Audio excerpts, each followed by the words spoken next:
Ancestral Goa में आप सभी का स्वागत है। इस जगह को बिगफुट भी कहा जाता है।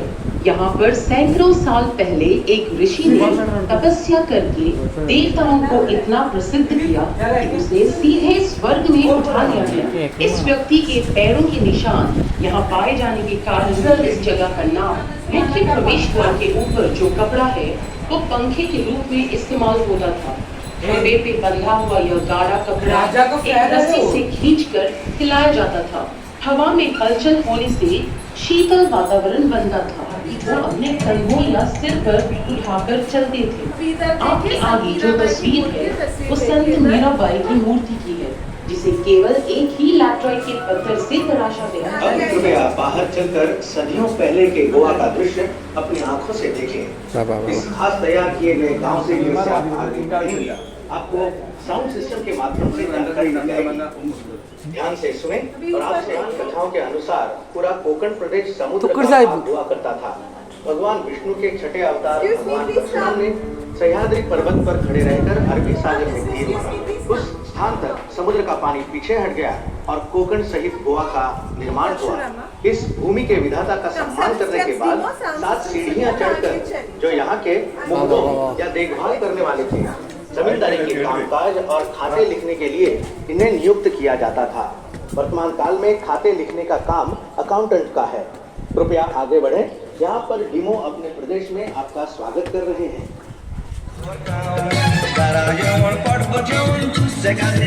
नमस्ते, मैं दामिया हूँ, यहाँ का मछुआरा।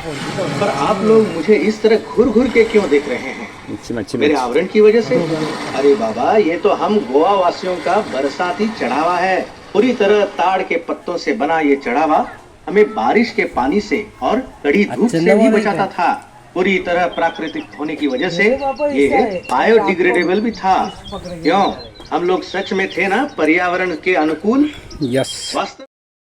फैली हुई स्कर्ट, ये भाग उस जमाने के कुछ घरों और व्यवसाय को दर्शाएगा जो समुद्र तट के पास होते थे। पीछे देखिए, नारियल छिलने वाले काम पे लगे हैं। इस आसान से उपकरण को कुबड़ा कहते हैं, जिस पर छिलकर नारियल को मंडी में बेचते थे। नारियल की जटा से धागे और डोर बनाकर उसकी अलग अलग वस्तुएं बनाई जाती थी, जैसे कि चटाई वगैरह। यहाँ अलमारी में कुछ उपकरण और औजार रखे गए हैं जिनका उपयोग नारियल पेड़ से तोड़ने, ताड़ से राफ्टर्स बनाने और बाकी कामों के लिए होता था। थोड़ा आगे एक प्ररूपी मछुआरों की वृक्ष से मिलने वाली चीजों से ही बनी है। मछुआरों का सारा कामकाज इसी झोपड़ी में होता था। देखिए, उनके द्वारा इस्तेमाल होने वाले उपकरण जैसे नाव की डांड, लंगर और जालों को सीने के लिए इस्तेमाल होने वाली खास लकड़ी की सुई। मछुआरों के संरक्षक संत अंतनी की तस्वीर प्रधान रूप से झोपड़ी में प्रदर्शित है। संत अंथनी की देवाराधना करने के बाद ही मछुआरे समुद्र में प्रवेश करने का साहस करते थे। कृपया कुछ सीढ़ियां चढ़ के गांव के अंदरूनी भाग का नजारा देखिए। सीढ़ियां चढ़ने के बाद दाहिनी ओर जुआओं का घर है, जिसकी दीवारें मिट्टी की बनी हैं और फर्श पर गोबर का लेप लगा हुआ है।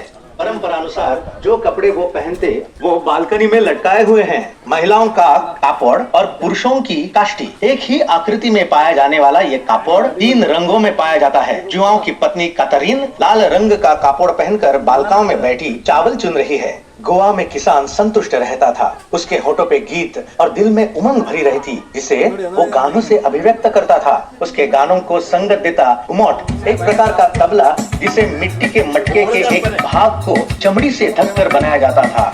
उमट का इस्तेमाल हर धर्म और जाति के उत्सवों में होता है।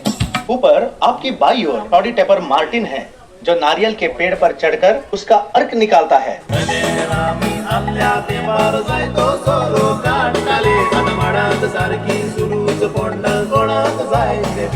एक हाथ में नारियल के अर्क से भरा हुआ बर्तन और दूसरे में खास दरांती है, जिससे वो ऊपरी पत्तों को तराशता है। इस नारियल के अर्क से गोवा का अमृत पेणी सारभूत होती है।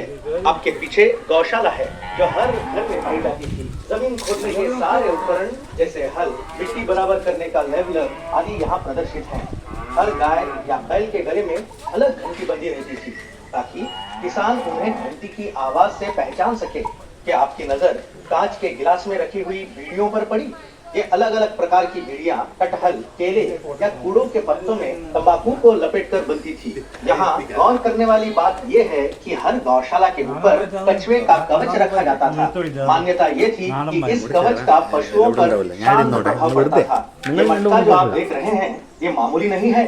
इसे कोंकणी में पोड़गो कहते हैं। मिट्टी और गोबर का लेप लगाया हुआ ये मटका थर्मस का काम करता है। इसमें कंजी डालकर खेतों में लेकर जाते थे ताकि कठिन परिश्रम करने वाला किसान पेट भर गरम गरम नाश्ता कर सके। गौशाला के बाजू में घास का अंबार है। घास के अंबार के आमने सामने काजू फेनी की भट्टी है। घर के सदस्य काजू का फल दिन में 2 बार इकट्ठा करते और औरतें काजू को फल से अलग करती। आदमी उन्हें अपने पैरों के नीचे कुचलकर रस मटकों में भरते। किण्वित रस को एक बड़े मटके में डालकर उबाला जाता है और उससे उठने वाली वाष्प को छोटे मटके में संयमित किया जाता है। इस मटके को पानी डालकर ठंडा किया जाता है, तब जाके पहला सारभूत खुराक बनता है, जो एक हल्की शराब है। इसे खासकर गर्मी के महीनों में पिया जाता है। खुराक को एक बार फिर जब और किण्वित रस, जैसे कि ये हरी साड़ी वाली महिला कर रही है, जो कवच बचते हैं उनसे तेल निचोड़ा जाता है। इस तेल को लगाकर नावों को जल रोधक बनाया जाता था। आपके आगे एक क्रॉस है। इस प्रकार के चिन्ह आपको जहाँ कहीं भी दिखेंगे। इनका उद्देश्य होता था या तो किसी इंसान की मृत्यु के स्थान पर स्मृति के तौर पर या सुनसान जगहों पर, ताकि यात्रियों को इस बात से आश्वासन हो कि भगवान उनके साथ हैं।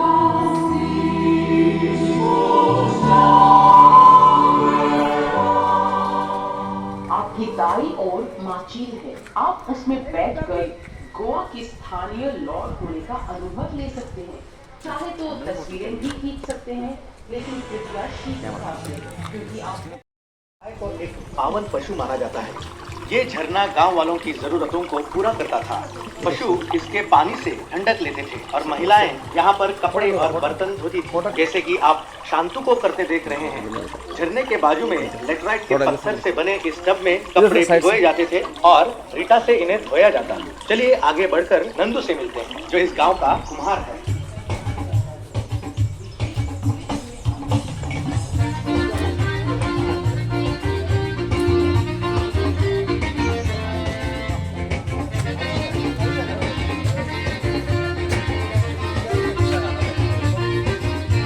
उन दिनों में कुम्हार बहुत ही महत्वपूर्ण होता था, क्योंकि ज्यादातर घरेलू वस्तुएं मिट्टी की थी।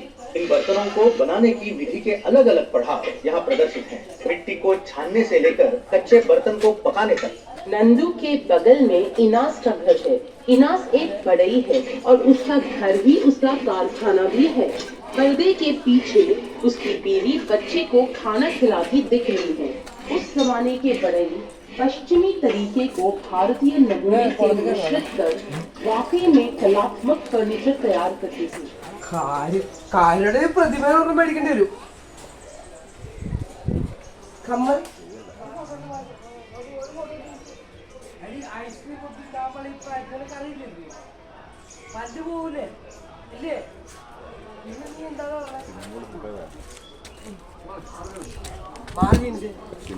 ഈ പ്രായത്തിൽ പല്ല് പോകൂലേ? നിനക്ക് കഴിക്കാൻ പറ്റുമോ? നീ പറ ഇല്ല അല്ലേ? എന്തോ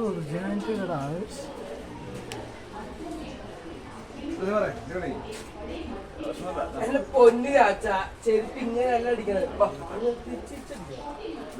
ദീദി എവിടെ? ദീദി ഇതെന്തോ ഒറിജിനൽ खराब हो गया मेरा इतना छोटा बेटे अगर मीठा खाएंगे तो पीछ जाएगा थोड़ा आराम से। ये गोवा के गांव का प्ररूपी अमीर इलाका है। धर्म में भेदभाव किए बिना मिलजुल कर रहते थे। गौर कीजिए, आपकी अत्यंत बाई ओर गंगाराम एक हिंदू ने धोती के ऊपर कोट और टाई पहन रखी है। उनके पीछे दोना फुलगेरिया ने साड़ी के ऊपर एक ओल ओढ़ रखी है और उसके पीछे जमींदार अपनी बालकनी में पाइप से तंबाकू पी रहे हैं। उसके बाद आप अब्दुल्ला को खड़े देख सकते हैं। जिनकी दाढ़ी से आसानी से उनके मुसलमान होने की पुष्टि होती है। पिंकी, एक नवयुवक लड़की, गहरी सांस लेकर कुदरत की सुंदरता का एहसास ले रही है। यहाँ पर एक कैथलिक महिला लिली सफेद लहराता गाउन पहनकर अपने पालतू कुत्ते के साथ टहलने जा रही है।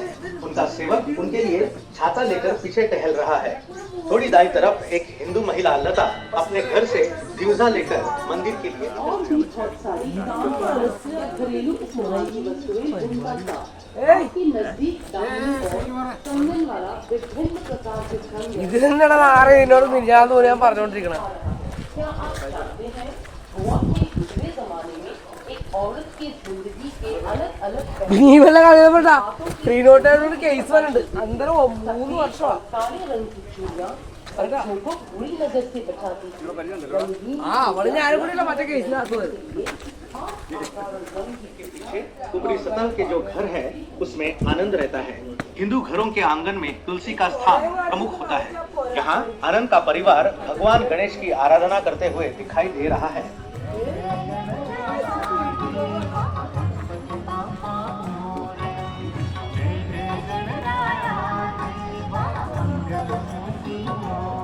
गौर कीजिए, बालकनी का एक हिस्सा रसोई घर में बदला हुआ है, जहां त्योहार में भेंट होने वाली सारी मिठाई तैयार की जा रही है। गोवा के हिंदुओं के लिए गणेश चतुर्थी ही सबसे बड़ा और महत्वपूर्ण त्योहार है। आनंद के घर के बाजू में आपको समुद्र मंथन का वर्णन दिखाई देगा। समुद्र मंथन से समुद्र का अमृत प्राप्त कर भगवान राक्षसों से युद्ध में अजय हुए। इसी दौरान भगवान विष्णु ने वराह अवतार लिया। रुआ आना मोरी हमें बाजार में ले जाता है, जिसे उन दिनों टींटो कहते थे। टींटो एक ऐसी जगह थी जहां गांव में और आसपास के इलाकों में होने वाली खबरों की जानकारी मिलती। टींटो के एक खंबे पे पोस्टर चिपका के यात्रा का इश्तिहार दिया गया है। बाएं सिरे पे गांव का ढिंडोरा पीटने वाला गांव वालों की महत्व की खबरों का प्रचार कर रहा है। दाहिने सिरे पे कर समाहर्ता या टैक्स कलेक्टर है, जो कर इकट्ठा करने के अलावा अपनी घरेलू जरूरत की वस्तुएं भी ले जाता है। आपके पीछे जो दो लैटराइट के खंबे हैं, उसे दोवरने कहा जाता है। ये एक उभरा हुआ मंच है जो भारी बोझ उठाने वाले लोगों को कुछ आराम और राहत उपलब्ध करता था। कोई भी गुजरता व्यक्ति अपने सिर के बोझ को मचान पर सरक कर 2 पल आराम करके वापस बोझ को सिर पर डाल के आगे बढ़ सकता था। ये मिल के पत्थर का काम भी करते थे। आपके बाई और कुछ सीढ़ियां चढ़ के आप हजाम काशीनाथ के पास पहुंचेंगे। काशीनाथ या तो पेड़ की छांव में या टीलों के अंदर बैठकर आदमियों के बाल और दाढ़ी बनाता था। और में हजाम की और बहुत ही जरूरी भूमिका होती थी, शादी के जोड़े बनाने की और कई बार कहानियां सुनाने की भी। आगे बढ़े, ये आपका स्वागत है। हम हैं दोना मरिया, उस समय की प्रारूपी जमींदारन। यहाँ हम अपने पालतू कुत्ते जिमी के साथ बालकनी में बैठकर अपने बागीचे के नजारे का आनंद उठा रहे हैं। हमारे वस्त्र विभिन्न संस्कृतियों का मेल मिलाप है। जहाँ पुर्तगालियों के उपनिवेश हुआ करते थे, हमारे बालों की शैली जापानी है। कुर्ता चीनी ट्यूनिक या चुस्त जैकेट का आशोधन है। हमारा लहंगा दक्षिण पूर्व एशियाई में कमर पर पहने जाने वाले वस्त्र सरोंग का अनुकलन है और उसे थोड़ा सा भारतीय टच देने के लिए हमने कंधे पर दुपट्टा ओढ़ रखा है। हमारे घर के स्तंभ के नीचे की चौकी ऊंची है और ऊपर चढ़ने के लिए कई सीढ़ियां हैं। इससे घर को बुलंदी मिलती है और बाकी पड़ोसियों को बैठकर गपशप उड़ाने की जगह भी। आप देख पीछे चलकर तावेन में अंदर जाएं।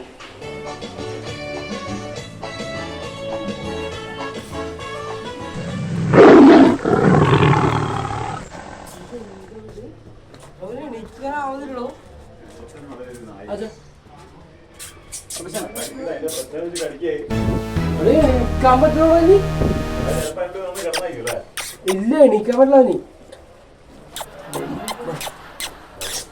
അത് പരാക്രമമാണ് കുടി പോയില്ലേ ഇടാവും അജാ ഒരു രക്ഷയില്ല.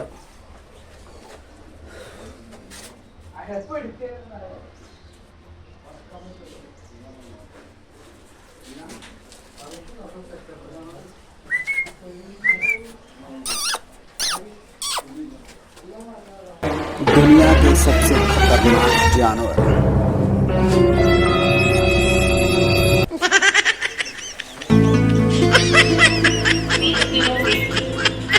शिल्प गंधर्व कला की याद दिलाता है। मीरा के मांगने की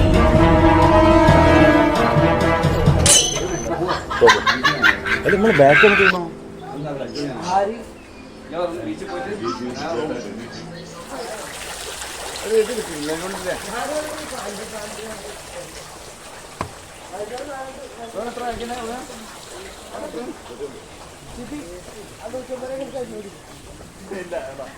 आई दाल में माने को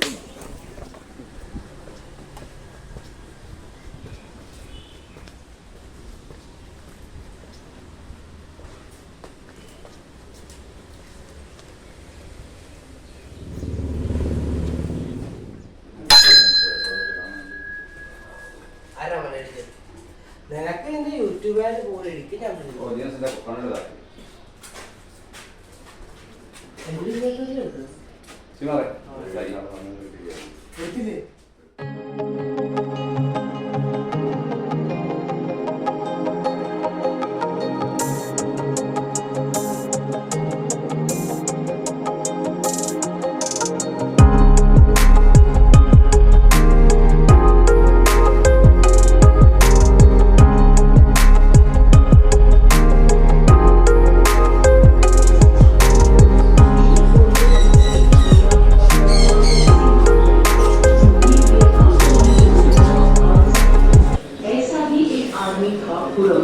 जिसने महावर का सारा धन चुराने की साजिश रची। उसने अपने ऊपर दुर्भाग्य आने का नाटक किया और महावर से मदद मांगी। महावर इतने दयालु थे कि उसे मना नहीं कर पाए, लेकिन उसके लालच का कोई अंत नहीं था। वो और अधिक पैसे मांगते गए। महावर ने जो कुछ उसके पास था सब पूरन की मदद करने में लगाया। अंत में महावर के पास देने के लिए और कुछ नहीं बचा। पूरन ने उसे अपना घर बेचने पर मजबूर किया और वो पैसे भी तो हाइट कितना है क्या तो फुट है ना वो बड़ा उसका हाँ बड़ा ऐसे बोला उसका हाइट कितना है हाइट मालूम नहीं वो ऐसा ये था वो बाद में जंगलों में लोग आके पूजा करने चालू करता लोग आके अगरबत्ती लगा के मान्यता करता वो पूरे होता था वो लड़का हाँ इसलिए मंदिर बने ओ भाई